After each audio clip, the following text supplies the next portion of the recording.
এসেছে, খাওয়া দাওয়া দিয়েছে ভালো করে, খাওয়া দাওয়া কিন্তু খুব ভালো ছিল, দিয়েছে, মতামতের নাম করে নাটক হয়ে চলে গেছে। এটা আমি প্রথম বলছি। আমি নাটকটা কেন বললাম, 32টা সংস্থা গিয়েছে তাদের মতামত রাখার জন্য। এক একটা সংস্থাকে 3 মিনিট করে টাইম দিচ্ছে। বলুন 3 মিনিটে প্রায় 40-এর অধিক যে সংশোধনী হয়েছে সেইটা কি ব্যাখ্যা করতে পারবে? Will be give the certificate who is in practising Islam, এটা জিজ্ঞাসা করেছিলাম। হাসছিল তখন চেয়ারম্যান স্যার, বুঝতে পেরে গেছে সঠিক আক্রমণ করেছে। আমি বললাম যে এই ধরনের কোন ধরনের প্রভিশন ইসলামের মধ্যে নাই যে এইটা যে অনুশীলনের মুসলমান এটা এটা নন প্র্যাকটিসিং ইসলামের মধ্যে আছে। উত্তর দেয়নি উনি, উনি হাসছিলেন। ব্যাপারটা হচ্ছে যেটা আপনি বললেন যে জয়েন্ট পার্লামেন্টারি কমিটি যেটা এসেছে, শুধুমাত্র আমি মনে করি আইওয়াস আমাদের জেপিসি যে কমিটি, জয়েন্ট পার্লামেন্টারি কমিটি কলকাতায় এসেছিল ওয়াকফ সংশোধনী বিল নিয়ে আলোচনা করতে। কি হয়েছিল সেখানে? আপনি ছিলেন। এসেছে, খাওয়া দাওয়া দিয়েছে ভালো করে, খাওয়া দাওয়া কিন্তু খুব ভালো ছিল, দিয়েছে, মতামতের নাম করে নাটক হয়ে চলে গেছে। এটা আমি প্রথম বলছি। আমি নাটকটা কেন বললাম, 32টা সংস্থা গিয়েছে তাদের মতামত রাখার জন্য। এক একটা সংস্থাকে 3 মিনিট করে টাইম দিচ্ছে। বলুন 3 মিনিটে প্রায় 40-এর অধিক যে সংশোধনী হয়েছে সেইটা কি ব্যাখ্যা করতে পারবে? ব্যাখ্যা তো এক একটা সংস্থার এক একটা অ্যাঙ্গেল থেকে আছে, তাহলে সম্ভব নয়। সবাইকে বলছে রিটার্ন দেওয়ার জন্য, রিটার্ন দেওয়ার জন্য যদি থাকে কপি, তাহলে এখানে এসে সামনে বসেছে কেন? তাহলে মেল করে রিটার্ন পৌঁছে দিতে পারে। মনে করি নাটক। হ্যাঁ, পরে একটা ভালো খাবার আইটেম করেছিল, ছবি তুলতেও যায়নি। আমি গিয়েছি আমার অধিকারের কথা বলতে, যদিও যেহেতু আমরা 3 মিনিট ছিল আমাদের জন্য, আমাদের একটা টিম গিয়েছিল, আমি ওখান থেকে 1 মিনিট পেয়েছিলাম। আমি জিজ্ঞাসা করেছিলাম হুইল মানে কে আপনার এই প্র্যাকটিসিং ইসলামের মধ্যে সার্টিফিকেটটা দেবে? Will be give the certificate who is in practising Islam, এটা জিজ্ঞাসা করেছিলাম। হাসছিল তখন চেয়ারম্যান স্যার, বুঝতে পেরে গেছে সঠিক আক্রমণ করেছে। আমি বললাম যে এই ধরনের কোন ধরনের প্রভিশন ইসলামের মধ্যে নাই যে এইটা যে অনুশীলনের মুসলমান এটা এটা নন প্র্যাকটিসিং ইসলামের মধ্যে আছে। উত্তর দেয়নি উনি, উনি হাসছিলেন। ব্যাপারটা হচ্ছে যেটা আপনি বললেন যে জয়েন্ট পার্লামেন্টারি কমিটি যেটা এসেছে, শুধুমাত্র আমি মনে করি আইওয়াস। তারপরেও আমরা আমাদের পক্ষ থেকে আমরা রিটেন জমা করেছি। প্রায় আমরা 22 থেকে 24টা মেজর অবজেকশন আমাদের আছে যে এইগুলো করা যাবে না।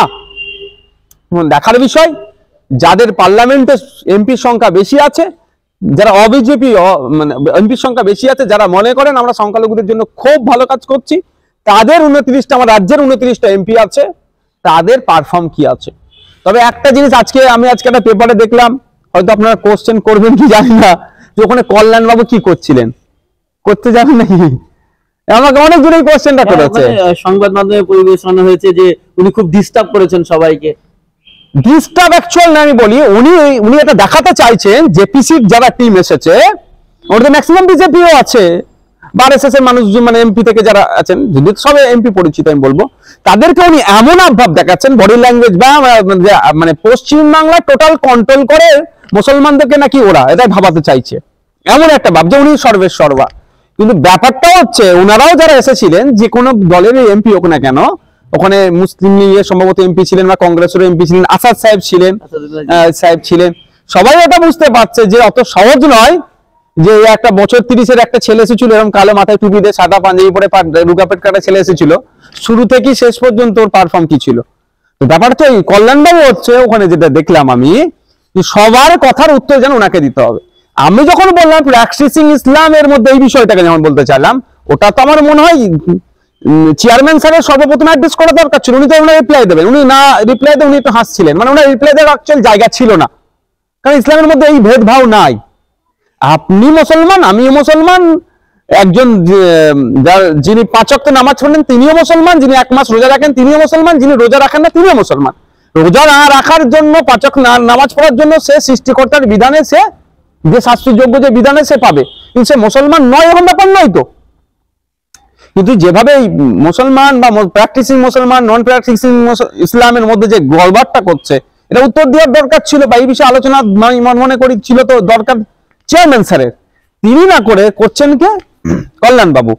তখন কল্যাণ বাবু আমাকে একটা কমেন্ট পাস করলেন, মোহাম্মদ সেলিম, কমরেড মোহাম্মদ সেলিমকে মুসলমান বলবেন? আমি বললাম কেন মুসলমান বলবো না? বলছে না, কমরেডটা ইসলাম মানে না। কমরেডটা, আমি বললাম অনেক কমরেড আছে যারা প্রেয়ার করে। আমি একটা উদাহরণ দিলাম, কমরেড আব্দুর রাজ্জাক মোল্লা হজে গিয়েছিল, তিনি পার্টিতে থাকা অবস্থাতেই। তো এই ধরনের অনেক কমরেড আছে মানেন। তো সেই কে গিয়েছিল না হজে গেলেও সেটা আমার বিষয় নয়, কিন্তু এই ধরনের প্রত্যেকের যেগুলো প্রস্তাব রাখছে, চেষ্টা করছেন উনি রিয়াক্ট করা, এই একটা করেছে, রিয়াক্ট করছেন। তবে ওনার কাছ থেকে আমি বেশি আশা করছি না, আর আশা করা ছেড়ে দিয়েছি। এমনি করতাম না, এখন যদি 0.1% করতাম সেটাও ছেড়ে দিয়েছি, যখন যোগী আদিত্যনাথকে যে উনি ফুল দিয়েছেন, উনি ফুল দিলেন আর পশ্চিমবাংলায় ইনকাউন্টার হয়ে গেল। ইনকাউন্টারের জন্য উত্তরপ্রদেশ বিখ্যাত, আর পশ্চিমবাংলা ইনকাউন্টারের সূত্রপাত হয়ে গেল। তো ব্যাপারটা হচ্ছে, আমি আবারও বলছি যে জেপিসি এসেছিল ওয়েস্ট বেঙ্গলে, কলকাতাতে এসেছিল শুধুমাত্র আইওয়াস ছাড়া আর কিছুই নয়। আমি জোর গলায় বলছি, কারণ মতামত রাখার জন্য পূর্ণ স্বাধীনতা ওখানে নাই। যেটা বিজেপির বিরুদ্ধে চলে যাচ্ছে, আপনার কি বলে, চেয়ারম্যান স্যারের থেকে আগে কল্যাণবাবু যেন প্রোটেস্ট করা শুরু করে দিচ্ছে, আর একটা টিমকে 3 মিনিট করে টাইম দিচ্ছে, এটাতে হয় না এক্সপ্লেন করা। আর একটা বলবো যে সত্যি ওখানে যেটা ভালো ছিল সেটা হচ্ছে কি, খাবার একটা দুর্দান্ত ব্যবস্থা ছিল, মানে খাবার দারুণ ব্যবস্থা একদম। আমি জোর গলায় বলছি, ওখানে যে খাবার দিয়েছে না, আমার বাড়িতে প্রত্যেকদিন হয় না, সত্যি বলছি। আমি কিন্তু ওখান থেকে এক টুকরো, আমি না চিকেন না মাটন না যা আইটেম ছিল আমি খাইনি ভাই, আমি খেতে যাইনি ওখানে। যারা খেয়েছে আমি তাদেরকে অপমান করবো না, আমি কান ধরে নিচ্ছি আগে থেকে, কিন্তু খাবার একটা সলিড ছিল। তোমরা খাও দাও, আর এই তো জমা করো, আর একটা করে ছবি তুলে কেটে পড়ো, কাজ শেষ তোমাদের, মানে এইরকম যেটা আমি ভাব দেখতে পেলাম। আচ্ছা, এই কল্যাণ ব্যানার্জি কিছুদিন আগে যোগী আদিত্যনাথের সঙ্গে ফুল দিয়ে শুভেচ্ছা বিনিময় করেছে। যে যোগী আদিত্যনাথ বিভিন্ন ঘৃণা ভাষণ দেয়, তার থেকে মুসলিম মেয়েদের কবর থেকে তুলে ধর্ষণ করতে বলেছে। আর সেই কল্যাণ ব্যানার্জি জেপিসির মিটিংয়ে একজন হেডমাস্টারের মতো পরিচালনা করলেন। এটাকে মুসলিম সমাজ বা আপনি একজন মুসলিম লিডার হিসাবে বা দলিত মুসলিম লিডার হিসাবে কিভাবে নেবেন? আমি একজন জনপ্রতিনিধি হিসাবে বলবো, কল্যাণ বাবুর যে পারফর্ম করার ওখানে মানে অনুচিত, সেগুলো উনি করেছেন। ওখানে সমস্তটাই পরিচালনার দায়িত্ব থাকেন একজন চেয়ারম্যানের। কারণ আমি একটা কমিটির চেয়ারম্যান, আমি হচ্ছে বিধায়ক এলাকা উন্নয়ন প্রকল্পের পরিকল্পনা যে বিইপি, আমি চেয়ারম্যান। আমি বিভিন্ন জেলায় ভিজিটে যাই, সেখানকার বিধায়করা কাজ কেমন করছে না করছে, কাজের তদারকি করতে। ওখানে গিয়ে ওখানকার কনসার্ন ডিস্ট্রিক্টের কনসার্ন ডিপার্টমেন্টাল অফিসার থেকে শুরু করে ডিএম এডিএম থেকে শুরু করে বিভিন্ন এমএলএরা ওখানে থাকেন, সেখানে নওশাদ সিদ্দিকী সভা পরিচালনা করে এবং যার যেগুলো কোশ্চেন আসে সেখানে নওশাদ সিদ্দিকী আর ডিএম এই বা ডিএম এর যিনি থাকেন রিপ্রেজেন্টেটিভ, তারা ডিসকাস করে। আমাদের যারা সাথে এমএলএরা যায়, তারা ওই ধরনের ডিসকাস করতে পারে না বা অনুচিত। তাহলে আমরা ওই ডেকোরামটা ভালো করে জানি, কিন্তু কল্যাণবাবু যেন মনে হলো যে কোথাও না কোথাও নাটক করে হোক আর যাই করে হোক, হাতে গ্লাস ভেঙে মুসলিম সিম্প্যাথি নেওয়ার চেষ্টা করেছে। আর কিছু মুফতি সাহেব বা ইমাম সাহেব গিয়ে আবার ফুলও ধরিয়ে দিল ওনাদেরকে। তাদের ফুল নিয়ে কি যোগী আদিত্যনাথ সেই ফুলটাই নাকি জানি না গিয়ে এতদিন করে কোন জায়গায় সংরক্ষণ করে রেখেছিল, যে তারপরে যোগী আদিত্যনাথ হাতে তুলে দিল যে ইমামদের ফুল আপনাকে দিলাম। যে ইমামরা মুসলমান মেয়েদের সামাজিকভাবে ধর্মীয়ভাবে আপলিফমেন্টের কথা বলে, সেই মহিলাদেরকে কবর তুলে তো দর্শনের আপনি নিদান দিয়েছেন, আনান আপনি ইমামদের গিফটটা আমাকে দিয়েছে, আপনাকে আমি দিলাম। ওখানে কল্যাণ বাবুর ভূমিকাটা ছিল চেয়ারম্যান স্যারকে প্রোটেক্ট করা।